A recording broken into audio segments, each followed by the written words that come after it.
Haleluya, saudara. Shalom, selamat pagi. Puji Tuhan, pagi hari ini kita dapat bersama-sama kembali mengawali hari bersama dengan Tuhan dan firman Tuhan. Saudara, sekalipun tidak bertepatan di hari kelahiran Tuhan Yesus, tetapi karena kita membahas Injil Lukas dan pasal 1 kita sebagian kita selesaikan di bulan Desember tahun 2025 dan sebagian baru kita selesaikan pada hari Senin yang lalu. Oleh karena itu tidak masalah kita akan merenungkan bagian di pasal yang kedua yang berkaitan dengan kelahiran Tuhan Yesus. Agak bergeser kalau dihitung dari bulan Desember tanggal 25. Tetapi kalau menurut kalender Koptik, saudara ya, Mesir Koptik atau Kristen Koptik di Mesir yang merayakan Natal tanggal 7 Januari, maka hal ini tidak terlambat dan masih relevan untuk kita renungkan firman Tuhan ini pada pagi hari ini. Nah, mari kita akan melihat di Lukas pasal 2 ayat 1 sampai dengan ayat yang ke-7. Nanti minta tolong untuk saudara Adi bacakan seluruh perikop ini supaya kita punya gambaran yang lebih utuh. Mari kita berdoa. Bapa yang baik, kami mengucap syukur untuk pagi hari ini. Terima kasih untuk kesempatan yang baik ini. Kami ingin mengawali hari bersama dengan Tuhan dan firman Tuhan. Oleh karena itu kiranya Tuhan menolong kami dan memberkati kami, agar melalui firman-Mu kami bertumbuh dan kami diberkati Tuhan. Di dalam nama Tuhan Yesus kami berdoa. Amin. Puji Tuhan. Silakan adik. Lukas 2 ayat 1 sampai 7. Pada waktu itu Kaisar Agustus mengeluarkan suatu perintah, menyuruh mendaftarkan semua orang di seluruh dunia.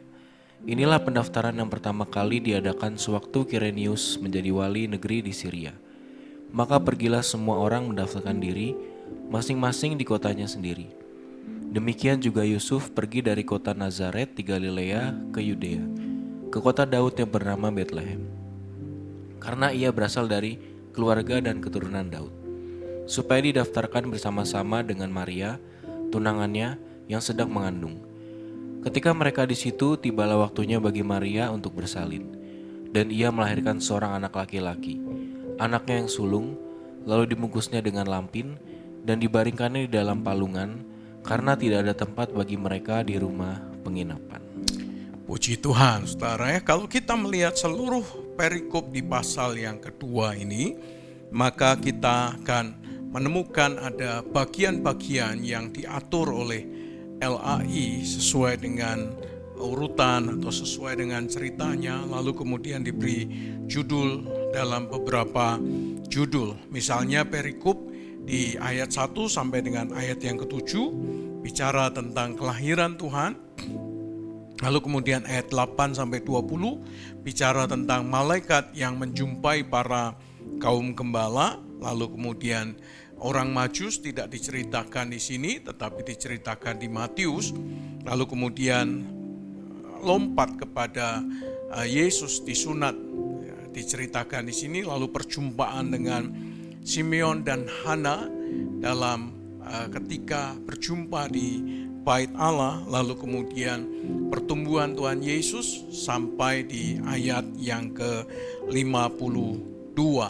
Di sini kita melihat rentetan cerita yang disampaikan oleh Lukas secara detail dari sejak dia lahir sampai di ayat yang ke-52 yang dikatakan bahwa Tuhan semakin besar dan semakin kuat rohnya, semakin disukai oleh Allah dan manusia.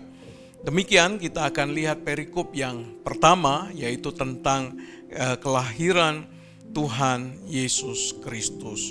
Nah, Alkitab mengatakan bahwa kelahiran Tuhan itu terjadi di masa-masa bangsa Israel atau bangsa Yahudi ada di bawah dominasi kerajaan Roma. Jadi kerajaan Roma sangat mendominasi dan menjadi penguasa yang ada di kerajaan atau di bangsa Yahudi pada masa itu. Oleh karena itu, ayat yang pertama dimulai dengan sebuah kalimat. Pada waktu itu, Kaisar Agustus mengeluarkan suatu perintah menyuruh mendaftarkan semua orang di seluruh dunia. Jadi bukan hanya orang Yahudi saja, tetapi di seluruh negara-negara bagian yang menjadi jajahan dari pemerintahan Roma pada masa itu. Jadi kerajaan ini adalah atau pemerintahan ini adalah pemerintahan yang mendunia, saudara ya. Jadi bukan hanya menguasai wilayah di tanah Kanaan, tetapi di seluruh dunia yang dikuasai, didominasi oleh kerajaan Roma. Oleh karena itu kalau kita melihat di bawah pemerintahan pada masa Kaisar Agustus, ya, ini menjadi kaisar yang sangat penting pada masa kelahiran Tuhan Yesus Kristus pada masa itu. Nah, dialah yang dipakai Tuhan dalam tanda kutip untuk membawa Yusuf dan Maria ke kotanya sendiri, yaitu kota Bethlehem. Jadi ini sebuah negara, sebuah bangsa, sebuah kerajaan yang sangat kuat, yang membawahi wilayah-wilayah kerajaan-kerajaan dunia pada masa itu. Ya, ada daerah-daerah di Parsia atau di Britania, ya, di tempat-tempat yang lain. Nah, oleh karena itu menurut Matthew Henry, kerajaan Roma itu atau kekaisaran Roma itu dinamakan Terrarum Orbis Imperium. Ya, ini menurut Matthew Henry, ya, dikatakan kerajaan Roma pada masa itu adalah Terrarum Orbis Imperium atau kerajaan segenap bumi. Wah, ini sangat luar biasa. Dan disinilah kekaisaran itu disebut sebagai kekaisaran yang menguasai seluruh dunia pada ayat yang pertama. Terrarum Orbis Imperium, kerajaan atau kekaisaran segenap bumi pada waktu itu. Oleh karena itu hampir tidak ada bagian yang ada di dunia ini tidak bergantung kepada kekaisaran Roma. Semua bergantung kepada kekaisaran Roma karena ada di bawah otoritas kerajaan Roma pada masa itu.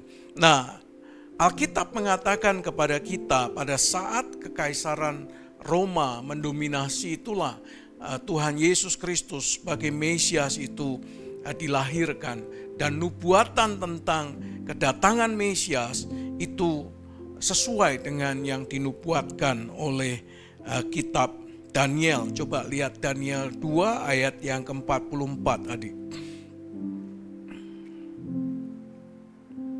Daniel 2 ayat 44. Tetapi pada zaman raja-raja, Allah semesta langit akan mendirikan suatu kerajaan yang tidak akan binasa sampai selama-lamanya. Nah, ini bicara tentang Mesias yang dimana kerajaannya bukan kerajaan yang dibatasi oleh ruang dan waktu, tetapi sebuah kerajaan yang tak terbatas, ya, yang tidak akan binasa sampai selama-lamanya. Durasinya itu kekal. Bukan durasi yang temporer sifatnya, tetapi durasi yang kekal, dikatakan selama-lamanya. Jadi ini menarik bahwa inilah perbedaan kekaisaran yang menguasai dunia pada masa itu dan kerajaan yang dipimpin oleh Yesus Kristus Tuhan sebagai Mesias, sebagai Raja di atas segala raja. Kerajaan yang didirikannya tidak akan binasa sampai selama-lamanya. Jadi inilah perbedaan antara kerajaan dunia dan kerajaan Allah. Ada banyak raja yang lahir yang sangat famous pada masa-masa kekaisaran Roma, tetapi Alkitab mengatakan kepada kita, sekalipun itu turun-temurun, tetapi ada pergantian raja yang satu dengan yang lain oleh karena pengkhianatan. diganti oleh raja yang lain oleh karena pemberontakan, sehingga raja berganti dengan raja yang baru. Bisa jadi itu merupakan sebuah satu generasi atau keturunan, tetapi bisa jadi karena pemberontakan atau karena pengkhianatan, sehingga raja-raja seringkali berganti satu dengan yang lainnya. Tetapi menariknya, saudara, kerajaan yang didirikan oleh Mesias ini adalah kerajaan yang seperti dinubuatkan oleh Yakub kepada salah satu anaknya, yaitu Yehuda. Kalau kita melihat nubuatan atau berkat Yakub kepada Yehuda, maka kita tahu bahwa kerajaan dari Yehuda itu tidak terputus, tetapi sebuah kerajaan yang terus turun-temurun sampai kedatangan Mesias itu. Dikatakan dalam Kejadian 49 ayat yang ke-10, coba adik bacakan. Kejadian 49 ayat 10. Tongkat kerajaan tidak akan beranjak dari Yehuda ataupun lambang pemerintahan dari antara kakinya sampai dia datang yang berhak atasnya, maka kepadanya akan takluk bangsa-bangsa. Ya, sudah dinubuatkan, disampaikan oleh Yakub, ya, tongkat kerajaan atas keturunan Yehuda tidak akan beranjak. Karena lambang pemerintahan di suku Yehuda itu sudah ditetapkan sampai yang berhak itu datang, yaitu Mesias, maka kepadanya akan takluk bangsa-bangsa. Suku bangsa dan bahasa akan takluk kepadanya. Jadi ini adalah satu tongkat estafet yang terus turun-temurun, sehingga Mesias itu disebut sebagai anak Daud, supaya itu menunjukkan keterikatan dari keturunan dari raja-raja, dari keturunan Daud sampai kepada sang Mesias, di mana kerajaannya adalah kerajaan yang kekal dan pemerintahannya untuk selama-lamanya, dan otoritasnya tidak hanya menguasai satu bagian dari kerajaan, tetapi bangsa-bangsa seluruh dunia. Jadi kalau Roma itu limitasinya masih bisa ada limitasi, tetapi kalau kerajaan Allah di mana Mesias menjadi raja untuk selama-lamanya, maka di sana tidak bicara tentang limitasi dengan jumlah tertentu, tetapi ini bicara tentang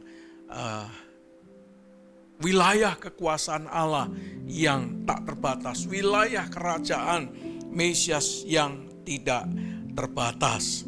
Nah, inilah yang digambarkan oleh Lukas pasal 2 ayat 1 tentang pemerintahan, tentang kerajaan Roma. Nah, inilah pendaftaran pertama yang dilaksanakan di Yudea, saudara. Karena kekaisaran Roma di pusat Kaisar Agustus memerintahkan supaya diadakan sensus, maka inilah sensus pertama yang dicatat oleh Alkitab, tapi ini juga adalah sensus pertama yang dilaksanakan di Yudea. Lambang pertama dari penaklukan mereka oleh bangsa lain, yang memberikan kepada kita gambaran atau simbol bahwa Yehuda atau Yudea itu ada di bawah kekuasaan dari bangsa lain. Nah, ketika bangsa lain mendominasi, maka salah satu hal yang menunjukkan mereka mendominasi adalah mereka melaksanakan sensus sebagai lambang dari penaklukan mereka oleh bangsa lain, bahwa bangsa Israel pada masa itu ada di bawah kekuasaan Roma. Dan karena itu di Shilo ya, harus datang untuk mendirikan kerajaannya. Saudara, ada bagian yang lain ya yang dikatakan oleh Lukas ini berkenaan dengan kerajaan, yaitu keadaan wilayah dari kekaisaran yang ditaklukkan oleh kekaisaran Roma pada masa itu. Atas semua wilayah dari wilayah yang ditaklukkan oleh kekaisaran Roma, bahwa ini menunjukkan di bawah otoritas kerajaan Roma, maka keadaan adalah sangat damai, sangat aman, dan segenap kekaisaran itu ada di bawah pemerintahannya. Nah, sekarang menunjukkan saat-saat tentang kelahiran Sang Mesias yang dikatakan sebagai Raja Damai. Kedamaian yang seperti apa yang dihasilkan? Apakah akan apple to apple sebagaimana damai yang dihadirkan oleh kerajaan manusia, atau damai yang dihadirkan oleh Sang Raja Damai seperti yang dinubuatkan oleh Nabi Yesaya itu? Ya, Raja Damai yang dilahirkan. Alkitab menunjukkan kepada kita bahwa dialah Raja Damai yang kepadanya manusia datang dan membuka hati untuk menerima Dia sebagai Tuhan dan Juru Selamat. Maka pada saat yang sama, damai sejahtera itu hadir dan lahir dalam kehidupan seseorang itu secara pribadi. Jadi di sini kita belajar tentang satu hal, bahwa Mesias itu sungguh-sungguh lahir ke dalam dunia. Sebagaimana yang disampaikan oleh Yohanes pasal 1 ayat yang ke-14. Di mana Sang Firman itu menjadi sama dengan manusia dan tinggal di antara manusia. Saudara, kalau Allah dikatakan ada di antara manusia dan tinggal di tengah-tengah manusia, ini menunjukkan imanensi, ini menunjukkan kehadiran Allah yang nyata, bukan sebagai pribadi yang transenden, tetapi Allah yang imanen. Yesaya mengatakan Dia akan disebut sebagai Immanuel, namanya Immanuel, Allah beserta dengan kita. Inilah yang menunjukkan kepada kita sebuah realitas bahwa Allah tidak meninggalkan kita. Allah ada bersama-sama dengan kita sebagai pribadi yang tidak meninggalkan kita. Kalau kita belajar dari nyanyian Sakarya di hari Senin yang lalu, yang ketika dia mengatakan Allah telah melawat kita. Kata melawat itu berarti Allah tidak melupakan umatnya. Allah ada bersama-sama dengan umatnya. Ini menjadi satu hal yang sangat penting untuk kita pahami, bahwa Mesias itu juga disebut sebagai Immanuel, Allah yang ada tinggal di antara kita. Oleh karena itu, saudara sekalian yang dikasihi Tuhan, kalau kita merenungkan bagian ini, kelahiran Tuhan tidak hanya bicara tentang sebuah proses lahirnya seorang anak manusia, tetapi juga lahir sebagai pribadi yang tinggal di tengah-tengah manusia sebagai Allah yang menyertai umatnya dan yang tidak meninggalkan umatnya. Saudara sekalian yang dikasihi Tuhan, oleh karena itu mari kita menyadari bahwa memasuki tahun 2026 ini kita tidak sendiri. Pesan Natal atau pesan dari Lukas pasal 2 ayat 1 sampai dengan ayat yang ke-7 ini, Dia ada di tengah-tengah kita, Dia hadir membersamai kita sampai kedatangan Tuhan yang kedua kali. Amin. Amin. Oleh karena itu, mari belajar berserah, belajar bersandar kepada Tuhan, mari belajar bergantung kepada Tuhan. Karena pemerintahannya bukan pemerintahan yang sementara, tapi pemerintahan yang kekal. Dominasinya bukan dominasi yang limitasi oleh waktu dan ruang, tetapi dominasinya melampaui segala wilayah, tak terbatas oleh ruang dan waktu, dalam jangkauan yang dari kekal sampai kekal. Tetapi ini juga bicara tentang Allah yang ada di tengah-tengah kita dan tidak meninggalkan kita dan tidak melupakan kita sebagai umatnya. Amin. Amin. Mari kita berdoa. Bapa yang baik yang kami kenal di dalam nama Tuhan Yesus Kristus, terima kasih untuk kesempatan pada pagi hari ini.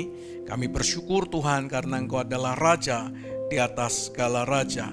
Kekuasaan-Mu tak terbatas, tidak dibatasi oleh ruang dan waktu. Engkau bukan Raja yang transenden, tetapi Engkau juga Raja yang imanen, yang tinggal di antara kami dan yang tidak meninggalkan kami berjalan sendiri memasuki perjalanan kehidupan kami secara pribadi. Oleh karena itu Tuhan, hamba berdoa kiranya Tuhan menyadarkan kami bahwa Engkau menyertai kami sampai pada kesudahan zaman sebagaimana yang Engkau janjikan. Terima kasih Bapa, kami mengucap syukur di dalam nama Tuhan Yesus Kristus kami berdoa. Tuhan memberkati engkau dan melindungi engkau. Tuhan menyinari engkau dengan wajah-Nya dan memberi engkau kasih karunia. Tuhan menghadapkan wajah-Nya kepadamu dan memberi engkau damai sejahtera di dalam nama Allah Bapa, Allah Putra, Allah Roh Kudus, di dalam nama Tuhan Yesus Kristus. Haleluya.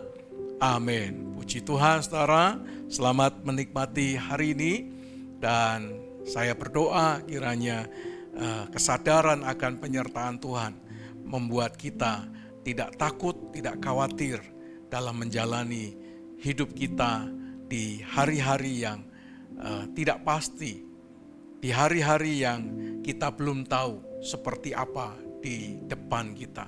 Tapi berjalan bersama dengan Tuhan, pengharapan itu adalah sebuah kepastian. Amin. Amin. Selamat menikmati hari ini, selamat bekerja, selamat beraktivitas. You are blessed.